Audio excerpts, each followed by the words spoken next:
We begin with breaking news. Both the Ohio Senate and House have approved the upcoming two-year budget. All eyes now shift to Governor DeWine's desk, where he has the authority to strike individual items or sign the bill as presented. However, there is a small provision in the proposed Ohio budget that could change the game for the state's pro sports teams. Peter Fleischer has been tuned into the Capitol all afternoon. So, Peter, what stands out to you? Well, first and foremost, let me say, if you want to spend your Wednesday in an interesting way, the Ohio Senate and House debated for more than 7 combined hours today. It was about as exciting as you'd expect, but this budget was not approved quietly. And you mentioned it. One item that made the cut targets the Modell law. We're all familiar with that at this point. It was designed to stop teams from skipping town, like the Browns did to Cleveland back in the 90s. This newly proposed budget would change the rules, garnering reactions from all across the state. Now, as it stands now, the Modell law forces teams using publicly funded stadiums to give 6 months' notice and a chance for locals to buy the team before it can be moved out of state. But buried in this new budget, a loophole.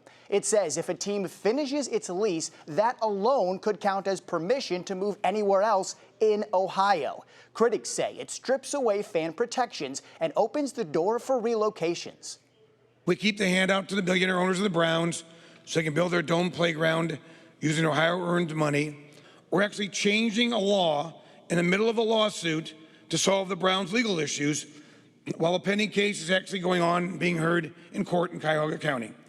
Because whenever billionaires are facing accountability in Ohio, the leadership of the General Assembly drops everything to rush to their rescue.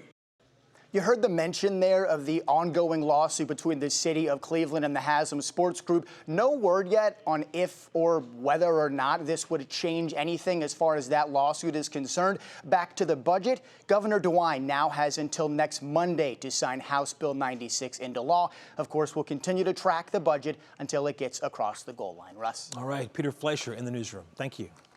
Now, Cuyahoga County Executive Chris Ronayne responded to today's vote, doubling down once again on what he's calling a Browns boondoggle, saying the state legislature has lost touch with concerns of its constituents and local communities.